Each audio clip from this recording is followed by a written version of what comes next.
Hey all, and welcome back. Tonight's video is going to be really just an extension of a video that I've done before and some of the concepts that I've covered before with custom brushes. The difference here is that I have a lot more experience with the custom brush designer and I guess just how to make better brushes now that I've played with it a lot more. This set of brushes I just call my oil brushes, and they are a pretty good approximation of oil painting tools. I really like them a lot.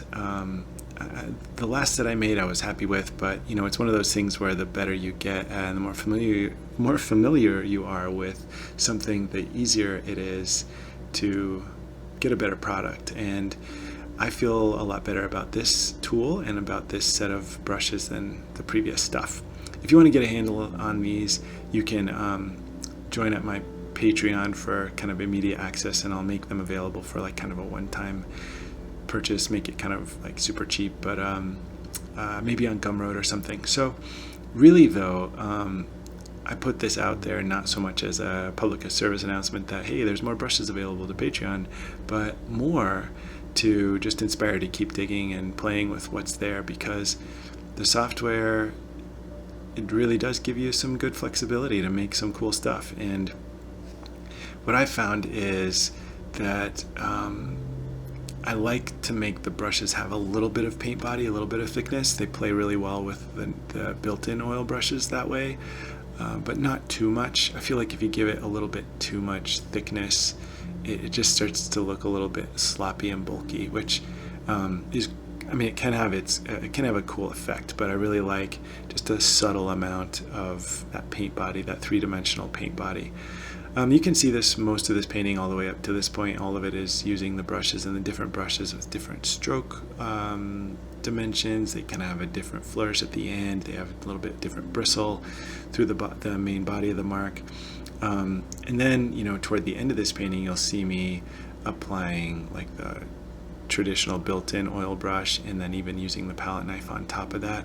So I'm interested in how the brushes play kind of within their own family of brushes that I make, but I'm also wanting to see how they work with the other built-in tools in Artrage, and that is important to me because there are certain things that you get from those default tools that are very, very helpful, and I want to make sure that any tool that I am offering is going to be compatible with the rest of the software. So I feel like that's happening here. And you know, for those of you guys that download my brushes and start tinkering around with them, the thing I love about it is you can get into the brush designer yourself and kind of look at the settings and see how I set things up and then make tweaks to that. And if you come up with something that's really working, that you know, improves upon my strategy, or gives, you know, a unique and different effect, I would love to see, you know, tag me or give me a shout out on Instagram or on YouTube for like, hey, look what I made, look what I built off your idea.